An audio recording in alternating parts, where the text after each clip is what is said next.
Hi and welcome to Upsiders Information. I'm a medical astrologer going financial, and in today's video I'll analyze this full moon in Gemini on December 15 and how it can affect the markets.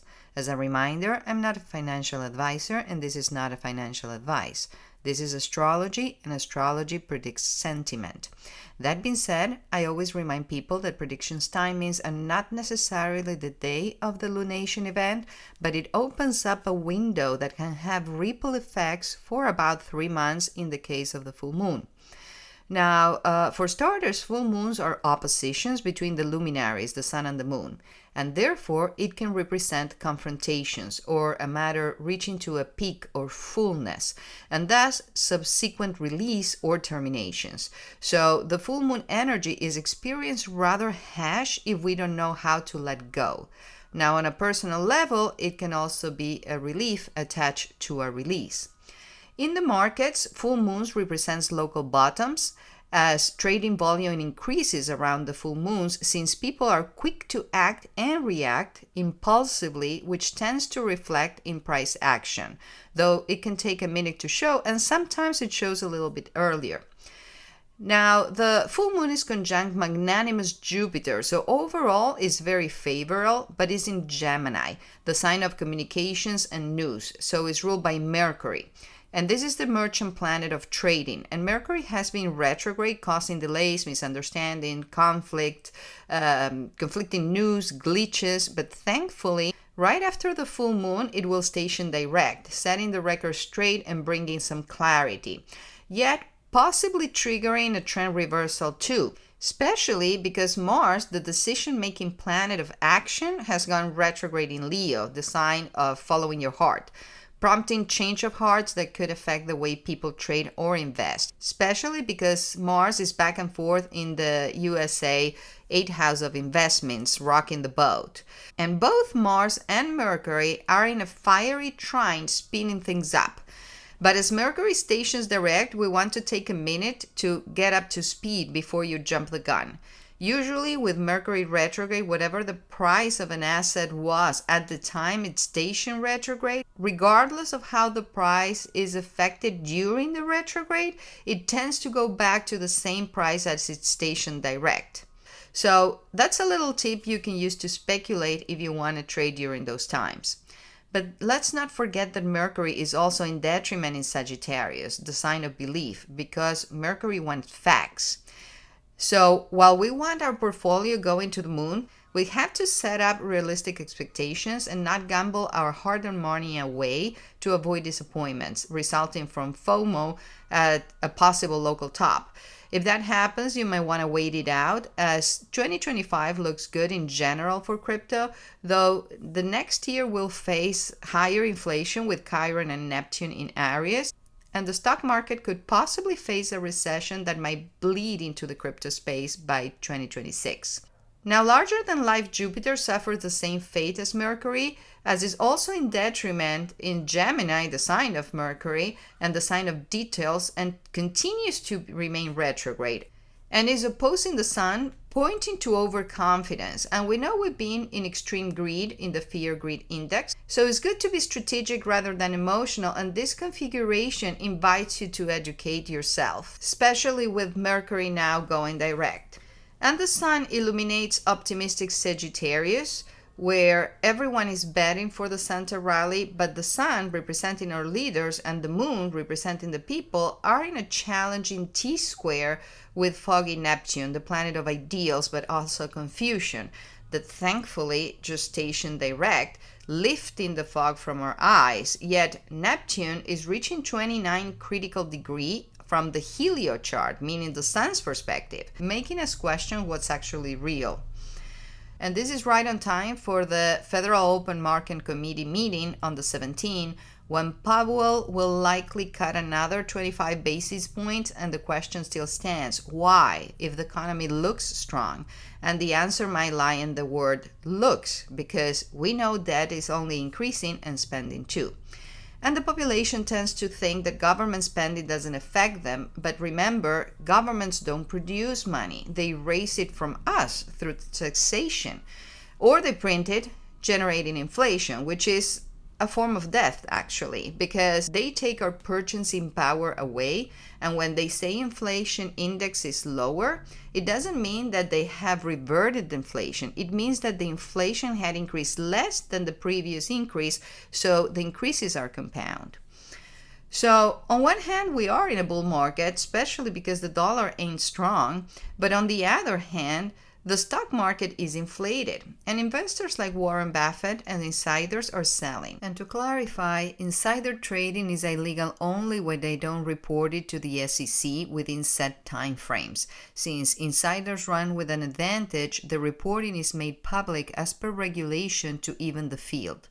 And if you want more data about the insiders reporting and how to access that data, see my previous video where I break it down. But I will post a link below to Autopilot, the app that has partnered with Quiver Quantitative to follow the trades of a selected few investors and politicians, and you can automate when you link it to your Robinhood account so you don't have to do the work yourself.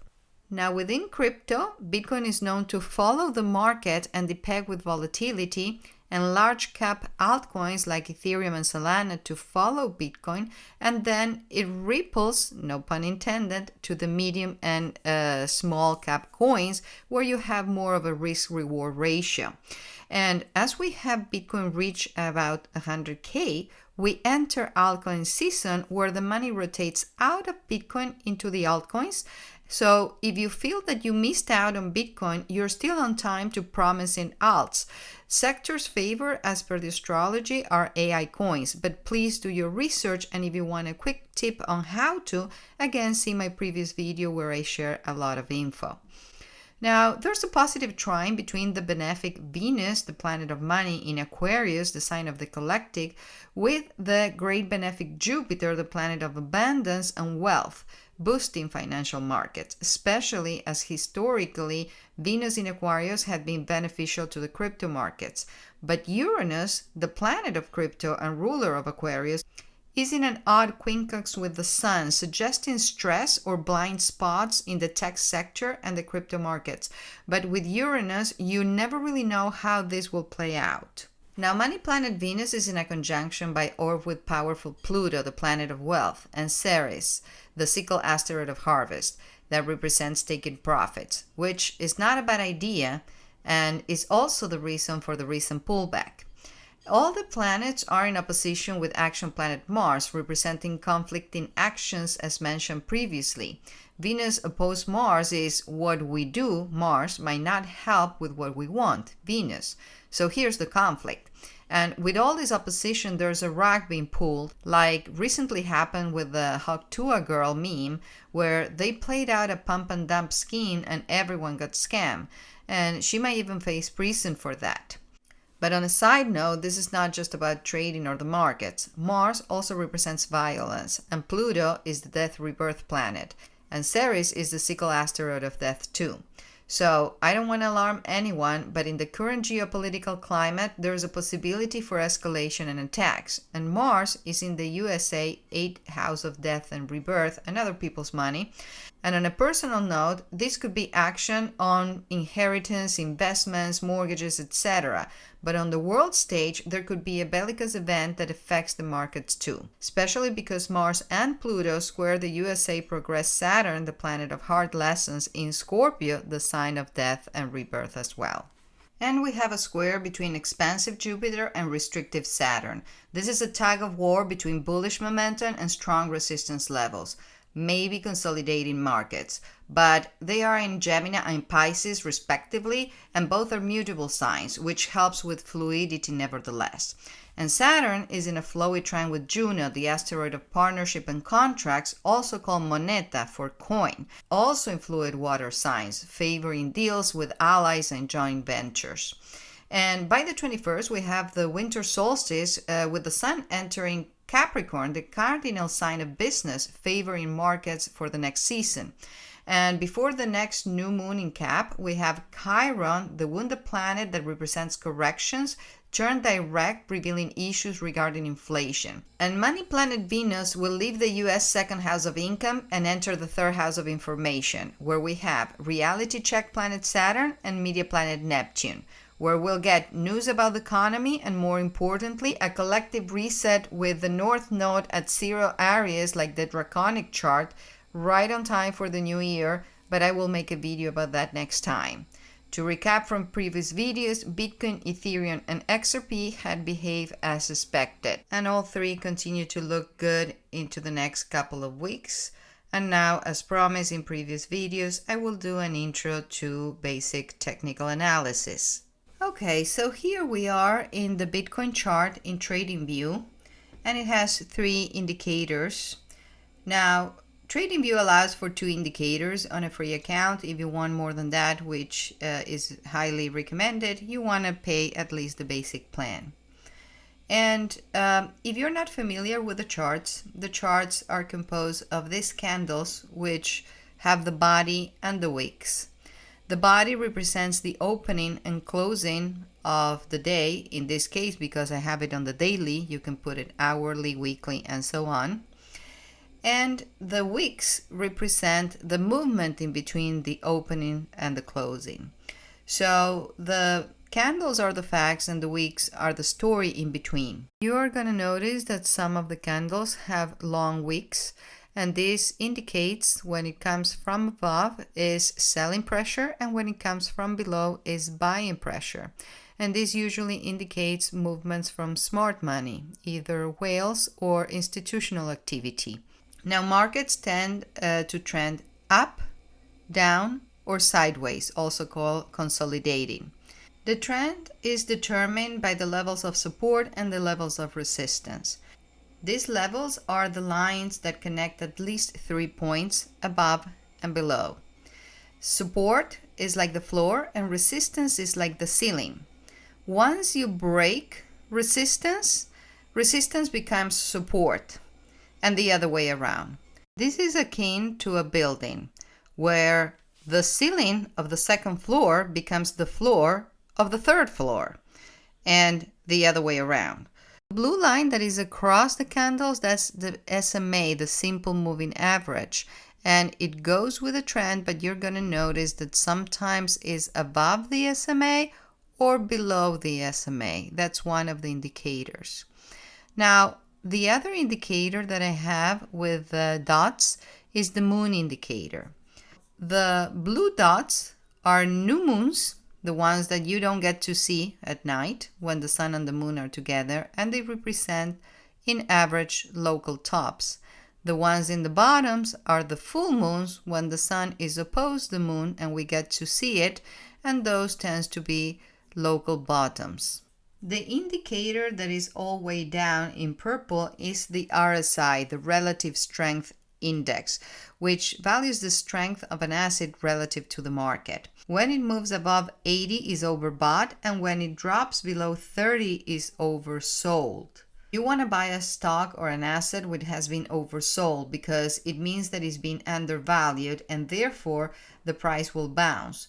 When a stock is overbought, you sell it because it's been overvalued, and therefore that indicates that the outlook is bearish and there will be a pullback.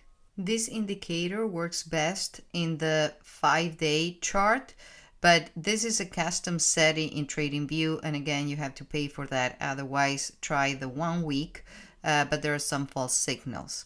Now, the indicator in the middle is the stochastic RSI. And this one indicates momentum. What we want is the red line below the blue line. The blue line indicates momentum upwards and the red line indicates momentum downwards. And what we want is that cross of the blue line over the red line. And this one seems to work better on the 2-week chart. And again, this is a custom setting. Usually the TradingView goes from 1 week to 3 weeks. But you can start with a free account and use up to 2 indicators at a time to get familiar before you buy. And if you want more in-depth education, you can follow Steve at Crypto Crew University. I will leave the link below. And he also has trade alerts, but that's a paid service. So that's it for today, my friends. If you want a personal reading, please reach out to me at upsidersinformation@pm.me. I will leave the link below. And it takes me more than a week to prepare these videos, and it takes you less than a second to press that like button. So please, please, please like, share, subscribe, comment, and hit the bell for notifications. This tells the algorithm that the content matters to you so it doesn't get lost in the maze. And thank you so much for listening. See you next time. Namaste.